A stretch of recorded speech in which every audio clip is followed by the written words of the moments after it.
आप सब पर सलामती हो। आप देख रहे हैं ईआरपी वर्ल्ड। लास्ट सेशन में हमने डिस्कस किया था डैशबोर्ड के फाइनेंशियल्स के ऊपर, और फाइनेंशियल में रेवेन्यू एंड एक्सपेंस के ऊपर डिस्कस किया था, और साथ हमने ग्राफ्स के ऊपर डिस्कस किया था। अभी डैशबोर्ड के हम लोग एकेडमिक्स के ऊपर डिस्कस करेंगे। इस सवाल से मैं नदीम साहब आपकी राय लूंगा कि एकेडमिक्स बेसिकली डैशबोर्ड पे एकेडमिक्स का क्या काम है और इसका पर्पस क्या है एकेडमिक्स का।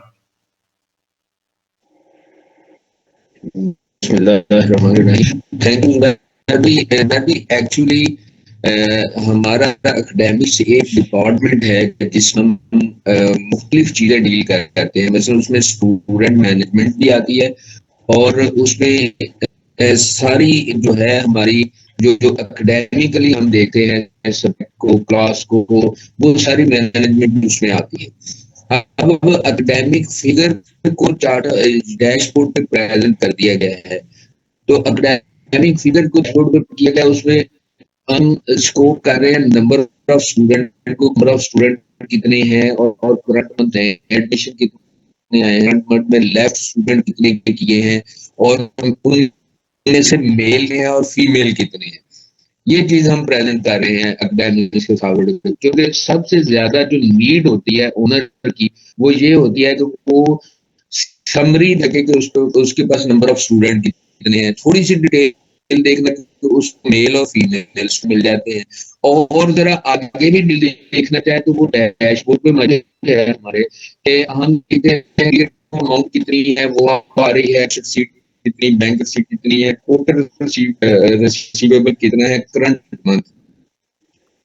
इसी तरह एक चीज जो ऑनर्स का होता है ना, वो स्कूल ऑनर्स का, उसमें ये चीज है, स्कूल एंड कॉलेज ऑनर्स का, डे स्कॉलर में ये चीज चल रही है, बोर्डिंग में भी सेम चीज चलती है। बोर्डिंग स्कूल जो है उनमें भी सेम चीज ऑनर्स के माइंडसेट में बैठी होती है कि हमें ये चीज कंफर्म हो सकती है कि ईच क्लास आपका एवरेज फी कितनी है और ईच क्लास में आप कितनी फी जनरेट हो रही है ईच क्लास। जी बिल्कुल। डैशबोर्ड जैसे ही मैंने समरी बताई, आपके आगे इसकी ग्राफिकल प्रेजेंटेशन जैसे तो भाई ब्रीफ कर रहे थे फाइनेंशियल में, बिल्कुल सेम ग्राफिकल प्रेजेंटेशन है। अगर आप थोड़ा सा डैशबोर्ड से नीचे जाएंगे रोल ऑफ करेंगे, आपको नजर आएंगे रिसीट्स की एक रिपोर्ट डाली हुई है। वहां पे आपको बिल्कुल करंट मंथ की फिगर नजर आ रहे हैं कि हर क्लास की तादाद कितनी है, उसमें नए एडमिशन कितने हैं, उसमें मेल कितनी है, उसमें फीमेल कितनी है और उसकी एवरेज फी उस क्लास की कितनी है। इसी तरह अनरिकवर्ड और रिकवर्ड अमाउंट जो करंट मंथ में आ रही होगी वो भी उसमें प्रेजेंट हो रही है। अब जब सब क्लासेस का आप नीचे टोटल देखेंगे तो आपको एक ओवरऑल भी एवरेज मिल जाएगी, एक ओवरऑल एवरेज ये टोटल स्टूडेंट ये है, उसमें मेल इतने हैं, फीमेल इतने हैं और ओवरऑल उसकी फी एवरेज, जो सिर्फ हम ट्यूशन फी को स्कोप करते हैं एवरेज के लिए, हम अदर कैटेगरी जो फी की है वो एवरेज के लिए स्कोप नहीं कर रहे होते। मीन्स कि आपने एकेडमिक्स में एक चीज जो कंफ्यूजन दूर हो गई है कि आपने मेल और फीमेल को क्राइटेरिया कर दिया, सेपरेट कर दिया मेल एंड फीमेल्स को ना, कि आपके पास मेल कितनी है, फीमेल के, आप डैशबोर्ड से ही देख सकते हैं। आपको एक एक्स्ट्रा रिपोर्ट ओपन करने की जरूरत नहीं है, क्योंकि आई डोंट थिंक सो कोई सॉफ्टवेयर इस तरह की एक्स्ट्रा रिपोर्ट को दे रहा है जिसमें हम आप देख सकते हैं मेल आपके पास कितने हैं, फीमेल कितने हैं। ये आपका ईआरपी वर्ल्ड ही एक ये दे रहा है जिसमें आप मेल और फीमेल को सेपरेट देख सकते हैं।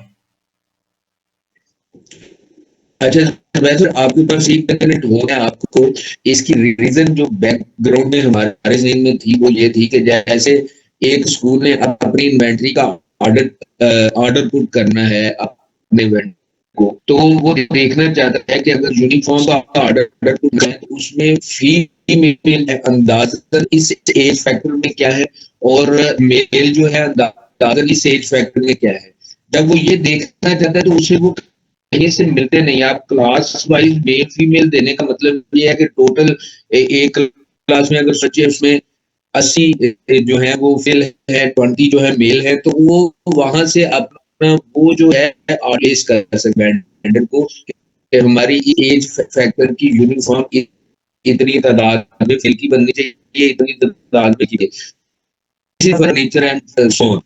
यानी हमने ये असल में वहां से ड्रॉ किया, हमें ये फिगर भी मेल फीमेल जो है ये कैटेगराइज भी हमें डैशबोर्ड पे दे देनी चाहिए ताकि वो अंदाजा हो सके कि इसमें मेल और फीमेल। और इसकी दूसरी वजह ये थी, वो ये थी कि अगर हम अपने स्कूल का कैंपस अलहदा करना चाह रहे हैं मेल फीमेल का, तो हमें नजर आ जाए कि हमारे पास टोटल फीमेल कितनी है कि हम उसको कैंपस अलहदा कर सकते हैं नहीं कर सकते, मेल का कैंपस अलहदा करना नहीं करना, या बॉयज गर्ल्स का अलहदा करना नहीं करना। तो ये रीजन थी इसके पीछे मेल फीमेल और बॉयज गर्ल्स का डाटा देने की। इसमें एक और जो मुझे चीज अच्छी लगी है ना, देखें जिस तरह स्कूल रजिस्ट्रेशन के लोग आते हैं, स्कूल स्टूडेंट होता है या एफिलिएशन हम देते हैं बोर्ड से, तो उसमें भी आपको सेपरेट बताना पड़ता है आपके पास फीमेल स्टाफ, फीमेल कितनी है स्टूडेंट्स और मेल स्टूडेंट्स कितने हैं। वो आप फिर वो बाकी सॉफ्टवेयर में तो आपने फिर वो सिंपल निकाल के या रजिस्टर मंगवा के उसमें से देख के बताना होता है कि हमारे पास मेल कितने हैं फीमेल कितने हैं। लेकिन आपने इस सॉफ्टवेयर में आसानी ये पैदा कर दी है कि आपके पास एक सिंगल क्लिक पे आप बता सकते हैं यार हमारे पास फीमेल इतना है, हमारे पास मेल इतना है। सर बहुत शुक्रिया नदीम एग्जैक्टली। साहब आपका, आज साहब आपका भी टाइम देने को बहुत शुक्रिया। और उम्मीद करता हूँ कि एकेडमिक के हवाले से जो आपने बड़ा डीपली ब्रीफ किया है वो लोगों को समझ आया होगा। इंशाल्लाह हमारा चैनल देखते रहिए, साथ सब्सक्राइब कीजिए और बेल आइकन का बटन दबाते रहें। इंशाल्लाह नेक्स्ट सेशन में हम आपसे मिलेंगे न्यू क्वेश्चन के साथ।